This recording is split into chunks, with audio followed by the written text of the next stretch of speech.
Hallelujah, hallelujah, hallelujah, hallelujah, hallelujah. Sa poon ay manatili, siya'y sa atin lalagi, mamungang maluwalhati.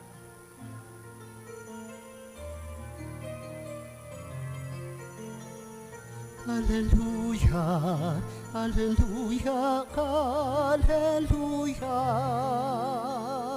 hallelujah, hallelujah, hallelujah, hallelujah.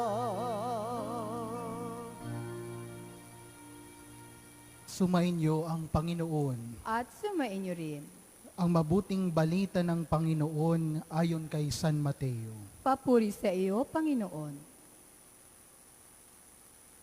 Noong panahong iyon, sinabi ni Jesus sa kanyang mga alagad, "Mag-ingat kayo sa mga bulaang propeta. Nagsisilapit sila sa inyo na animoy tupa, ngunit ang totoo'y mababangis na asong gubat. Makikilala ninyo sila sa kanilang mga gawa. Napipitas ba ang ubas sa puno ng dawag o ang igo sa puno ng aroma? Nagbubunga ng mabuti ang bawat mabuting punong kahoy, subalit nagbubunga ng masama ang masamang punong kahoy. Hindi maaaring magbunga ng masama ang mabuting punong kahoy, ni ng mabuti ang masamang punong kahoy. Ang bawat puno na di nagbubunga ng mabuti ay pinuputol at itinatapon sa apoy. Kaya nga, makikilala ninyo sa kanilang mga gawa ang mga bulaang propeta." Ang mabuting balita ng Panginoon. Pinupuri ka namin, Panginoong Heso Kristo.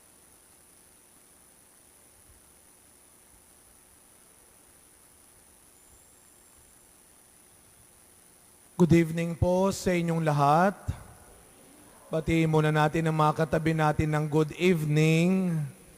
Umulan na ho, no? Sinabayan na ho ng pagbuhos ng ulan. Ang pagdiriwang natin ngayong gabing ito, ang ikalawang taon ng pagdalaw ng Pong Jesus Nazareno sa ating parokya ng mahal na biring iniakyat sa langit. Kaya mga kapatid, kasama ng ating mahal na ina, bigyan natin ng palakpak ng papurit pasasalamat ang ating mahal na Pong Jesus Nazareno. Mas malakas na palakpak para sa Kanya. Viva Pong Jesus Nazareno! Viva Pong Jesus Nazareno! Viva Pong Jesus Nazareno! Malakas sa palakpak para sa Kanya. Yan. Sabihin natin sa katabi natin, handa ka na ba? Tanungin ng katabi, are you ready, Sister Consolacion? Are you ready? No? Handa ka na ba? Alam mo ninyo mga kapatid, isa sa mga ipinagpapasalamat ko sa Diyos sa aking pagkapari, isa sa mga lagi ko pong inaabangan, kahit na ngayon ay madalas ko nang naaabsenan, na misa ay ang aking misa sa Quiapo. Na, hindi dahil sa gusto ko ulit ma-assign doon. Dahil kahit na bago pa ako ma-assign doon ng sandali lang, ako'y mas matagal nang nagmimisa bago pa ako tuluyang ma-assign. At ako'y hangang-hanga sa dami ng mga taong patuloy na nagpupunta doon. At marami sa mga nagpupunta sa Quiapo, hindi po taga Maynila. Nung ako'y naka-assign pa sa Quiapo, 5 a.m. na misa. May lumapit sa akin pagkatapos ng aking misa at sabi niya, "Father, i-bless mo naman ako. Galing pa po kaming Isabela." Isabela. Sabi ko, hanggang kailan kayo sa Maynila? Uuwi na rin ho kami pagkatapos ng misa.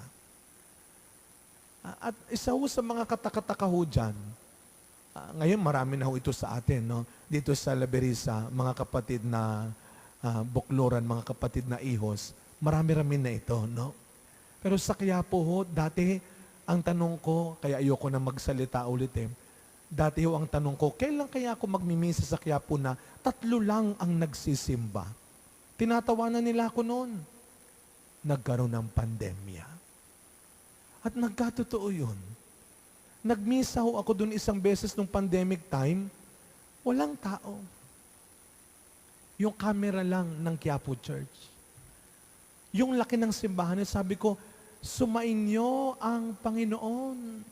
Sa isip-isip ko, nasaan kayo doon? Walang tao.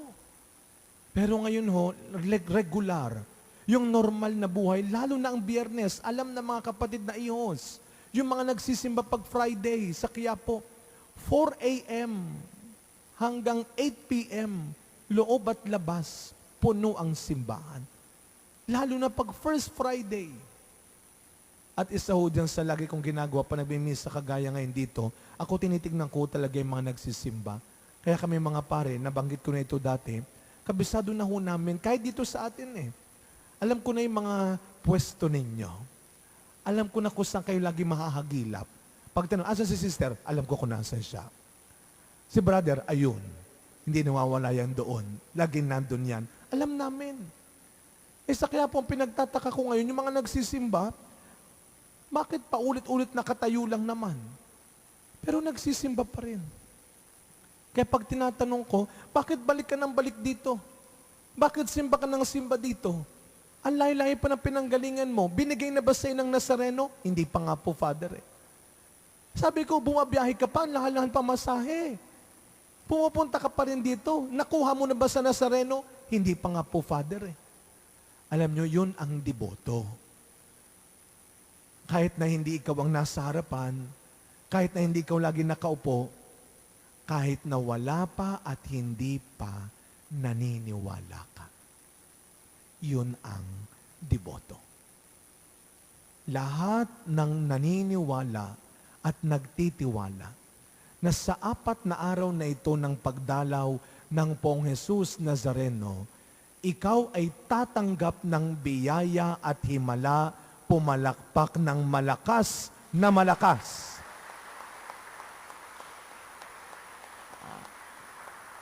Sabihin natin ng malakas, thank you, Lord. Alam mo ninyo, sabi ng mga charismatic, pag tayo nagpe-pray, dapat ganun kalakas, di ba, Tita Virgie? Ang sabi ng mga charismatic, pag nagdadasal, dapat i-claim mo na magaling ka na. Amen. Na makakabayad ka na. Amen. Nababayaran ka na. Oh, di ba? Wala pa ako sinasabi. Naniniwala na kayo. Mukhang marami may utang sa inyo. Pero mga kapatid, huwag nating kalilimutan. Ang ating pagiging deboto ay hindi lamang po masusukat, makikita sa suot-suot natin, sa dala-dala natin. Kaya nga yung mga kapatid nating vendors, 7:00 pa lang ng umaga kanina, nandyan na yung iba. Ito yung mga tulong, yung mga babasbasan natin sa Biyernes, yung mga imahen, salamat sa mga bumili na ng t-shirts natin, sa mga nagdadala ng inyong mga imahen, kwintas. Hindi ho masama yan. Pero kinakailangan maliwanag sa atin kung para saan yan at bakit meron kanyan. Para saan yan?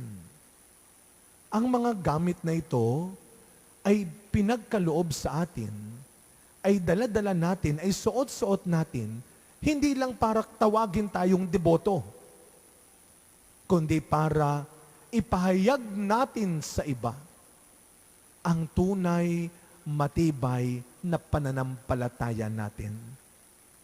Yung mga deboto ng Poong Nazareno, hindi naman lahat yan nakuha kagad yung hiningi nila.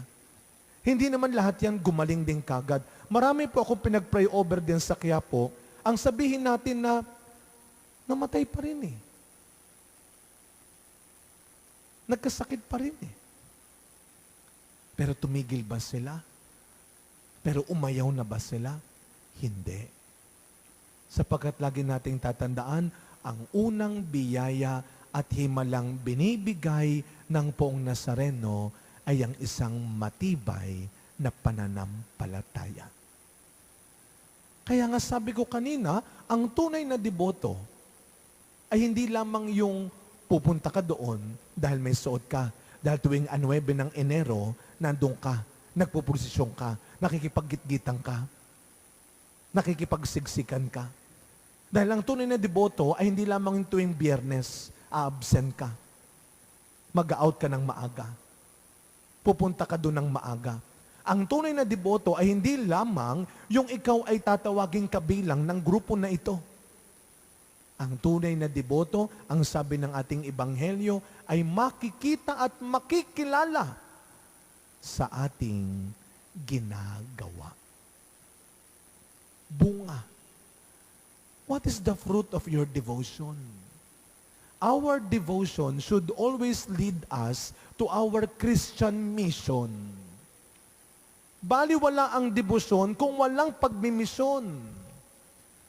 Kaya magandang pagnilayan din natin, habang nandito ang imahe ng Poong Nazareno, hindi lang ito nandito na ginagawa natin parang pampabuenas. Hindi. Kapag tayo po ay nagsimba, buuin natin ang 4 na araw na ito, magsimba tayo ng 4 na gabing ito. Hindi lang para manghingi sa Kanya, kung hindi para makinig sa Kanya. Makinig tayo sa sasabihin ng Poong Nazareno. Tama pa ba ang ginagawa mo? Ipinapakilala mo pa ba ako o ipinagyayabang mo na ang sarili mo? Doon makikilala ang tunay na deboto sa ating pagiging mabuting Kristiyano. At ang pagiging mabuting Kristiyano, sabi ng Ebanghelyo natin, ay dapat makita sa bunga. Anong bunga ng debosyon na ito? Hindi magbubunga ng masamang ang mabuting puno.